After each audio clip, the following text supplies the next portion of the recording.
رب العالمين والصلاة والسلام على أشرف الأنبياء والمرسلين أما بعد فأعوذ بالله من الشيطان الرجيم بسم الله الرحمن الرحيم قد جاءكم من الله نور وكتاب مبين آمنت بالله صدق الله العظيم وصدق رسوله النبي الكريم۔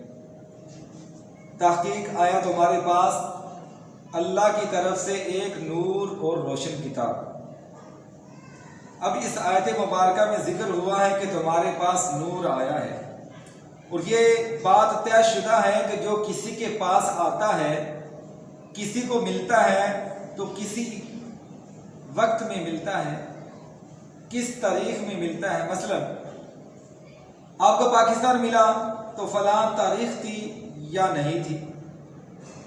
14 اگست آپ کو پچھلے سال یا اس سال بیٹا ملا تو تاریخ تھی یا نہیں۔ دسمبر، اکتوبر، نومبر کوئی تو ہوگی۔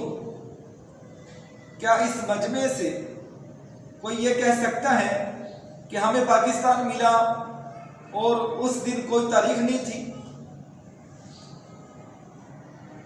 ہمیں بیٹا ملا اس دن کوئی تاریخ نہیں تھی؟ یعنی آپ کو ملنے والی چیز اور کوئی بھی آنے والا کسی نہ کسی وقت کے ساتھ ملتا ہے۔ اب وہ وقت کا محتاج نہیں ہوگا، بلکہ وہ وقت یاد دلاتا ہے کہ تم اس وقت کیا ہوا تھا۔ وہ تاریخ یاد دلاتی ہے کہ اس وقت میں کیا ہوا تھا۔ یعنی 14 اگست کو اگر آپ کو پاکستان ملا تو آپ بتائیں کہ 14 اگست آپ کے لیے اہم دن ہے کہ نہیں ہے نا؟ فخر پاکستان ہے کہ نہیں ہے؟ تاریخ وجود پاکستان ہے کہ نہیں ہے؟ اب اگر کوئی 14 اگست کے دن کو نہ مانے اور اس دن کو کوئی اہمیت نہ دے تو وہ سب کچھ ہو سکتا ہے، لیکن پاکستان کا وفادار نہیں ہو سکتا۔ اب اگر کوئی یہاں آ کر ہم پر اعتراض کرتا ہے تو اسے دکھلاؤ کہ 14 اگست کو جشن آزادی منانا حرام ہے۔ بتلاؤ کیا 14 اگست کو جشن آزادی منانا پھر حرام ہوگا؟ اور اگر کوئی یہ کہے کہ نہیں 14 اگست کو تو پاکستان آزاد ہوا تھا، ہمیں آزادی ملی تھی، تو یہ حرام نہیں ہے، تو وہ پاکستان میں رہنے کا حقدار ہے۔ اگر یہ کہ نہیں 14 اگست کو جشن آزادی منانا حرام ہے تو اب وہ پاکستان میں رہنے کا حقدار نہیں ہے۔ اب کوئی یہ نہیں کہہ سکتا کہ 14 اگست کا جشن آزادی بدعت ہے۔ اب کوئی یہ نہیں کہہ سکتا کہ 14 اگست کو جشن آزادی منانا ناجائز اور حرام ہے۔ کیوں؟ کہ 14 اگست ہمیں ملا ہے آزادی کے لیے۔ اگر 14 اگست کو ہماری آزادی نہ ہوتی تو پھر ہم ساری زندگی غلامی میں کاٹتے ہیں۔ تو جب کچھ ملا تو تاریخ کیا تھی؟ جب کچھ ملا تو مہینہ کیا تھا؟ جب کچھ ملا تو وقت کون سا تھا؟ اس لیے کہ دنیا تاریخ دیکھتی ہے کہ کس تاریخ میں کون سی نعمت ملی۔ ارے جو اپنے وطن کو نعمت نہ سمجھے، جو اپنے وطن کو ملنا باعث خوشی نہ سمجھے، تو ثابت ہوا کہ جو 14 اگست کو خوشی نہ منائے وہ پاکستان کا وفادار نہیں ہوگا۔ تو مانتا ہوں کہ 14 اگست میں ایک اہم بات ہے، میں جانتا ہوں کہ 14 اگست میں ایک اہم بات ہے، لیکن جو 12 ربیع الاول کے دن کی بات ہے اس کی تو اور ہی بات ہے، اس کی تو کیا ہی بات ہے۔ ارے 12 ربیع الاول میں جو بات ہے وہ نہ تو پاکستان میں ہے، وہ نہ تو ہندوستان میں ہے، وہ نہ تو انگلستان میں ہے۔ اس لیے کہ 14 اگست کو پاکستان والے آزاد ہوئے، 15 اگست کو ہندوستان والے آزاد ہوئے، لیکن قربان جاؤں 12 ربیع الاول کے دن تمام انسانیت کو آزادی ہوئی۔ میں عرض کرنا چاہتا ہوں کہ جو 14 اگست یا 15 اگست کو خوشی نہ منائے وہ پاکستان اور ہندوستانی کا گردار ہے۔ جو 12 ربیع الاول کو خوشی نہ منائے تو وہ تمام انسانیت کا گردار ہے، تمام آدمیت کا گردار ہے۔ تو قد جاءکم، تحقیق آیا تمہارے پاس۔ دوستو عربی زبان میں لفظ قد تحقیق کے لیے آتا ہے، یعنی ایسی تحقیق کہ جسے جھٹلایا نہ جا سکے، اور جو اس تحقیق کو جھٹلائے وہ خود جھوٹا ہو جائے۔ دیکھیں حضرت ابوبکر صدیق تحقیق ہے، امام المسلمین ہے، حضرت عمر فاروق اعظم رضی اللہ تعالیٰ عنہ تحقیق ہے، امیر المؤمنین ہے، حضرت عثمان غنی رضی اللہ تعالیٰ عنہ تحقیق ہے، امیر المسلمین ہے، حضرت علی المرتضی شیر خدا رضی اللہ تعالیٰ عنہ تحقیق ہے، امام المؤمنین ہے۔ تو کئی بندے اس تحقیق کا انکار بھی کرتے ہیں، اور ان کا انکار کرنا خود انکار کرنے والوں کو جھوٹا ثابت کر رہا ہے۔ ان نفوس کی تحقیق سے امام المسلمین ہونے میں کوئی شک نہیں ہے، امیر المؤمنین ہونے میں کوئی شک نہیں ہے، خلیفۃ المسلمین ہونے میں کوئی شک نہیں ہے، سید المؤمنین ہونے میں کوئی شک نہیں ہے۔ یعنی تحقیق اسے کہتے ہیں کہ جو اٹلی فیصلہ ہو، اٹل ہو، جو اس کو تبدیل کر نہ سکے، جو اس کو تبدیل کرنا چاہے وہ خود تبدیل ہو جائے، جو اس کو جھٹلانا چاہے وہ خود جھوٹا ہو جائے۔ تو ثابت ہوا کہ تحقیق انتہائی پکی بات کو کہتے ہیں۔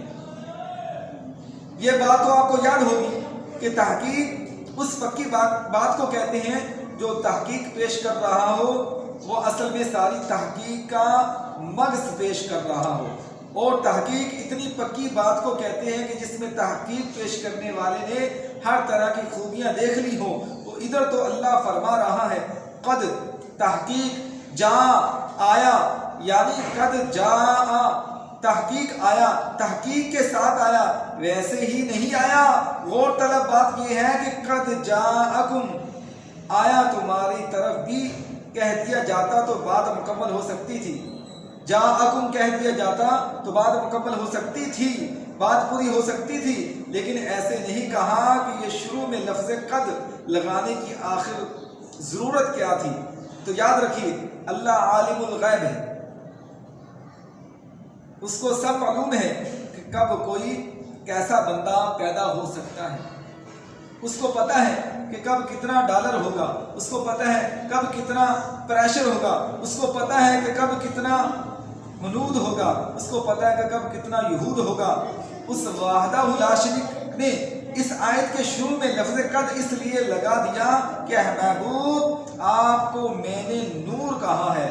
اب ایسا نہ ہوگا کہ کوئی اس کو بس خیال ہی کر دے، خیال ہی کہہ دے، کوئی اس نور کو بس تصور ہی نہ کہہ دے، قربان جاؤں۔ اس لیے اللہ نے فرمایا قد جاءکم، یعنی میں نے ان کو تحقیقاً نور بنایا ہے، خیالاً نور نہیں بنایا، میں نے ان کو حقیقت میں نور بنایا ہے، تصوراً نور نہیں بنایا۔ تو ہاں اب کوئی اگر کہہ سکتا ہے کہ اتنا زور دے رہے ہو ہمیں دکھاؤ، تحقیق تو بدل جاتی ہے۔ مثلا سائنسدانوں نے تحقیق کی اور زمین کے گول ہونے کا تصور پیش کیا، پھر اس کے بعد تحقیق بدلی، نئی تحقیق یہ آئی کہ زمین فٹ بال کی طرح گول ہے۔ یعنی یہاں یہ بات ثابت ہو رہی ہے کہ تحقیق بدلتی رہتی ہے۔ ایک چھوٹے نے تحقیق کی اور پھر اپنی تحقیق کسی کے سامنے پیش کی تو بڑے نے اس کی تحقیق کو بدل دیا۔ ایک بچے نے تحقیق کر کے تقریر کرنے آیا اور کوئی اس سے بڑا مقرر آیا، اس نے اس کی تحقیق کو بدل کر رکھ دیا، اس سے اختلاف ظاہر کر دیا، خود اپنی تحقیق کو پیش کر دیا، اور کوئی اور اس کے بعد آیا، اس نے اس تحقیق کو بدل دیا۔ اسی طرح محدث کی تحقیق کو مجدد اور مجدد کی تحقیق کو مجتہد کاٹ سکتا ہے کہ نہیں؟ کاٹ سکتے ہیں نا؟ ہاں بھائی بدل سکتا ہے۔ آؤ تمہیں آسان سی مثال سے سمجھا دیتا ہوں کہ جب کسی کا کیس ڈسٹرکٹ کورٹ میں آیا تو جج نے گواہوں کے بیان سننے کے بعد اس قاتل کو پھانسی کی سزا سنا دی، اور پھر جب وہ ہائی کورٹ میں اپیل لے کر گیا تو اس آدمی کی سزا عمر قید میں بدل گئی، اور پھر جب وہ کیس سپریم کورٹ میں آ گیا تو انہوں نے کیس پر تحقیق کرنے کے بعد، باریکیاں جاننے کے بعد اس آدمی کو رہائی کا حکم دے دیا۔ تو بتاؤ ایسا ہوتا ہے کہ نہیں ہوتا؟ ہوتا ہے۔ ڈسٹرکٹ کورٹ کا فیصلہ ہائی کورٹ میں چیلنج ہو گیا، اور ہائی کورٹ کا فیصلہ سپریم کورٹ میں چیلنج ہو گیا۔